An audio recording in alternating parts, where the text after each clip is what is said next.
And if you're coming to church this weekend and you're at your wit's end, you've lost your job or whatever, but you still say, I put my faith in God, I still go to church, well, God bless you, and you are welcome, and God never has abandoned you, and He is still with you. And so sometimes people need to come to church to hear that message of consolation. But sometimes people also come to church and they need to be challenged. And the challenge for a lot of us now, my parish, if you're watching this and wherever you are watching this, my parish is in a pretty wealthy area of the country in Johnson County, Kansas, and our parish has a wide range, but of wealth, but we are still in the upper echelon because we are here in the United States of America. We are very well off in my parish, and what the standard of living that we had would definitely qualify. I mean, the rich man would have no concept of the stuff that we have today. I mean, we have running water, we have indoor plumbing, we have frozen food, we have refrigerators, all these kinds of things. It would have been crazy concepts for the early Jewish people. And so in many standards and in many points of view, we are very well off and very wealthy.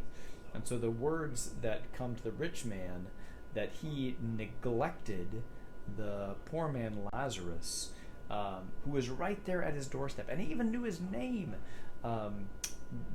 Those are challenging words for us. And so I challenged us in here that live in Shawnee or Lenexa or wherever we're living, is we have to make extra effort to make sure that we are connected with the poor, and that we have been given these gifts to use for the benefits of others. I was sharing how in the ancient Jewish thought, it was basically thought that there was a limited amount of all the resources in the world, and there was a limited amount of wealth. And so if you were wealthy, the essence was basically that you were stealing from the poor because you had more than you should. Now, I'm not going into like a socialist rant or a communistic rant. It was just kind of the essence of how, as I understand it, the Jewish people thought that if you had more than others, you were basically stealing. And so maybe for us to think about what am I stealing from others? Or a better way, perhaps, is I am supposed to be a good steward. I am called to be a steward of the resources that I have been given.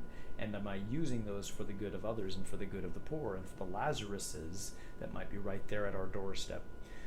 So I felt at least a little bit pierced because I wonder what.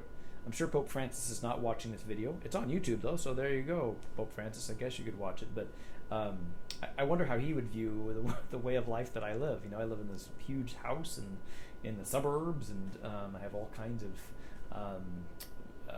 modern luxuries, really. And am I really living the gospel faithfully? And that's what I am challenged to consider. And how am I living my life? And I think many of us are challenged with that way as well. So are you using the gifts, or are you stealing from others, if you want to think in those ways? Am I being a good steward of the resources that I have been given? So we might need to be consoled, and we might need to be challenged. So take this beautiful parable of the rich man and Lazarus and take the words that you need to hear. Maybe you need to be consoled, maybe you need to be challenged.